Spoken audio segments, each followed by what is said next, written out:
So, good morning, ma'am. Good morning, everyone. I am the reporter about the Lesson 5 Utilitarianist Framework. And I am sorry for my voice because of the uh, dance. Thank you. So, let's start. So, origin and the nature of Utilitarianist Framework. There are two British philosophers, namely Jeremy Bentham and Stuart Mill, are also known the original advocates of utilitarianism, the former being considered the founder. Next, utilitarianism is a moral principle, a principle of utility or the greatest happiness principle. It is also phrased as the principle of the greatest good of the greatest number. This is the quality which is the greatest good, and the quantity is the greatest number criteria.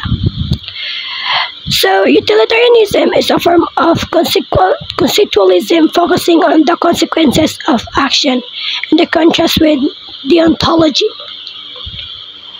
So, here are an example of scenario. Let's say there are limited budget of extracurricular activities in high school. The school administration is deciding which activities to fund.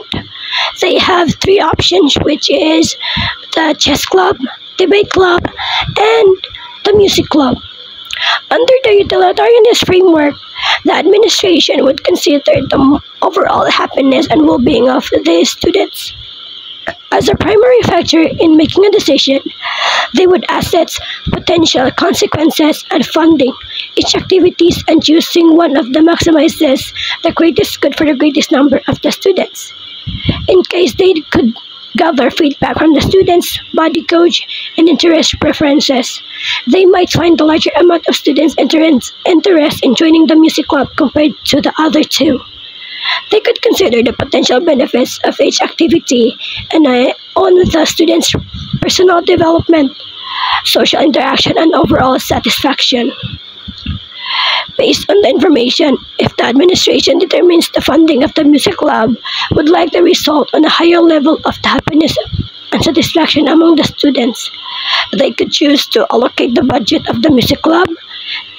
This decision aligned with utilitarianist framework focuses on maximizing the greatest good for the greatest number of people, which is they choose the music club because there are more students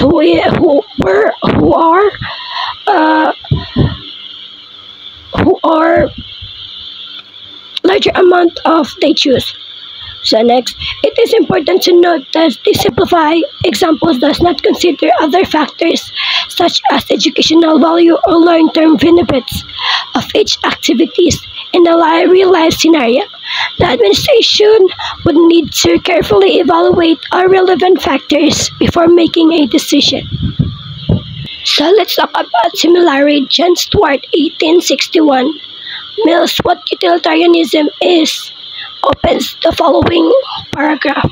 So the paragraph is the following creed, which accept as a fund of the moral utility or the greatest happiness principle, holds the action are right in the proportion as they tend to promote happiness, and so on and so forth. And my explanation about that is creed. This paragraph is an explanation of creed belief systems of one foundation of moral utilitarianism. According to the paragraph, basis on determining the morality of action is the principle of utility of the greatest happiness principle. The term happiness in the context refers to pleasure and absence of pain. It encompasses positive experiences, well-being, and satisfaction. It is also unhappiness refers to the pain and absence of pleasure. It includes negative experience, suffering, and deprivation of pleasure. The essence of the paragraph explains that utilitarianism evaluates the moral of action based on their ability to promote happiness and prevent unhappiness. Actions that increase happiness and reduce suffering are seen as moral right. While the actions that cause pain and diminish happiness are considered morally wrong. This understanding of happiness and unhappiness as central factors of moral evaluation reflects to the conceptualist nature of utilitarianism. It emphasizes the outcome of consequences of actions and prioritize the overall well-being and happiness of individual society. So there are two versions of utilitarianism, which are act utilitarianism and rule utilitarianism. So first, let's talk about act utilitarianism. Consider the consequences of some particular act, such as keeping or breaking one's promise. So, utilitarianism, act utilitarianism focuses on evaluating the morality of individual actions based on their consequences. It considers the specific circumstances of each situation and aims to maximize overall happiness by choosing the action that produces greatest amount of happiness of the greatest number of people in the particular instance. For example, telling a white lie to spare someone's feelings. In the situation where telling a small lie would prevent unnecessary harm or hurt feelings. But act utilitarianism would support this action if it leads more overall happiness. Next is breaking a promise to help someone intimidate danger. If breaking a promise would save someone's life or prevent significant harm, act utilitarianism may justify breaking the promise to maximize overall happiness. And next, donating money to a charitable cause. Act utilitarianism would support donating money to a charitable cause if it leads to greater overall happiness by being those in need. Next, let's talk about rule utilitarianism, also known as indirect utilitarianism, focuses on evaluating of moral rules or principles rather than individual action. It suggests the moral rules should be followed because they generally promote overall happiness and well-being.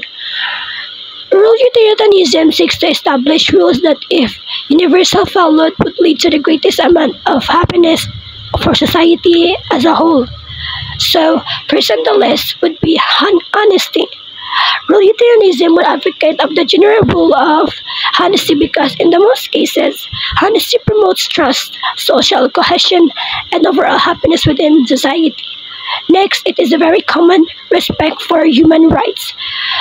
Utilitarianism would support the general rule of respecting human as it contributes to well-being and happiness of individual society as a whole. And next, environmental conservation. Rule utilitarianism may advocate for rules and prioritize environmental conservation to ensure the long-term well-being and happiness for the future generation. And that will be all. Thank you. Thank you, ma'am.